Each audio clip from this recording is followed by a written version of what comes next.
Hi guys, welcome back to Kim's class. This unit will be a series of 9 lessons about the parts of speech.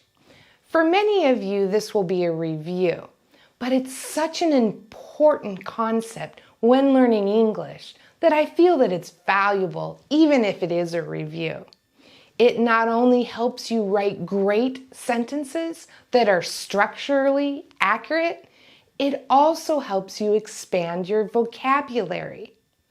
In this unit, I will be teaching articles in a separate lesson, but there are a series of 9 lessons.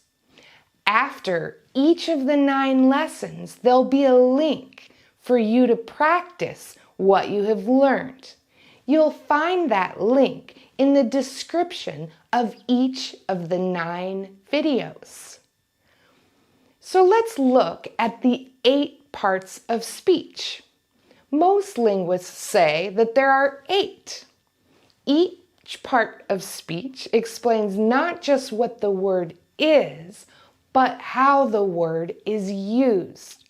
In fact, some words can be used as a noun in one sentence and a verb or an adjective in the next.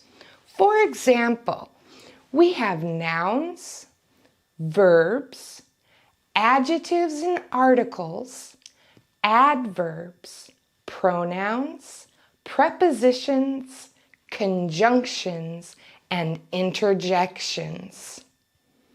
As I said, learning these parts of speech is very important. Even people who speak English as their native language need to practice this concept.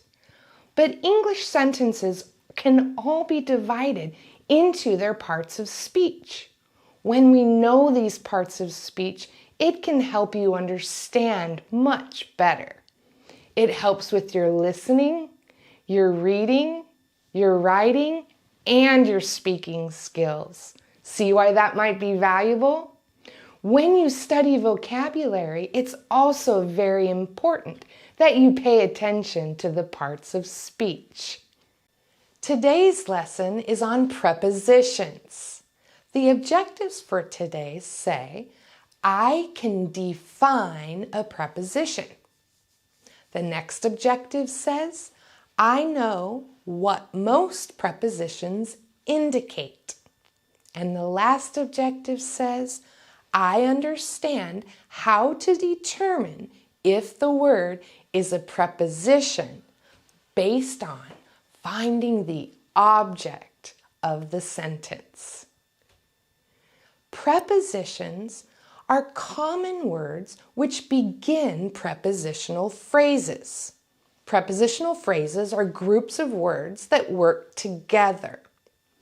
Prepositional phrases always start with a preposition and end with a noun or a pronoun, and the entire phrase describes other words. Most prepositions indicate place, time, movement, and manner. Remember the last lesson we talked about how sometimes prepositions and adverbs can be confused.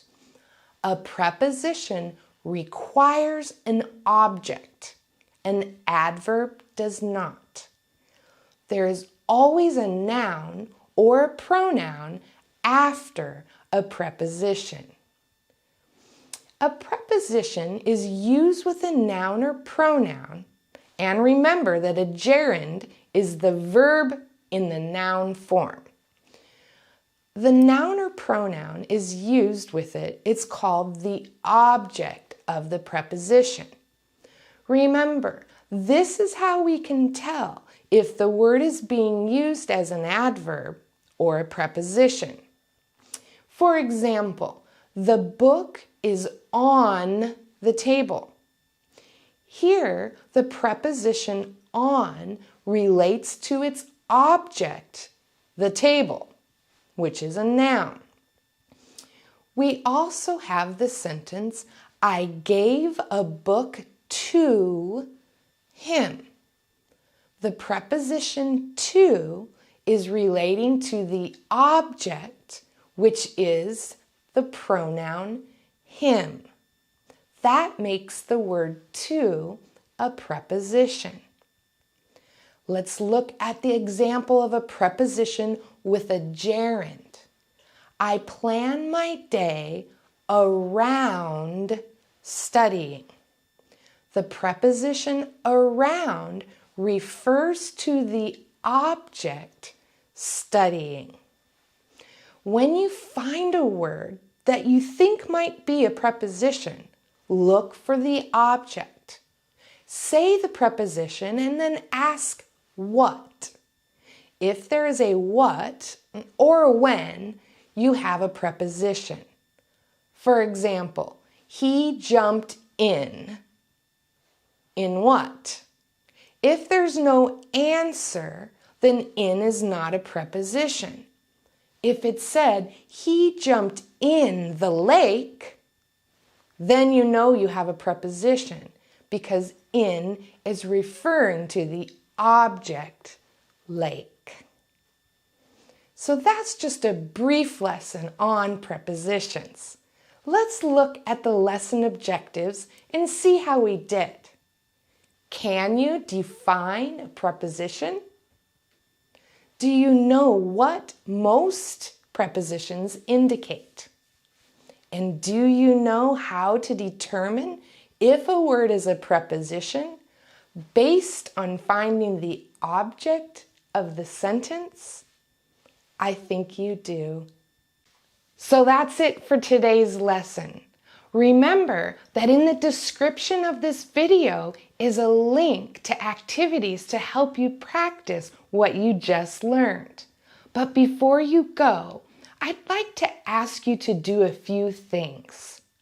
If you enjoyed this video, please like it.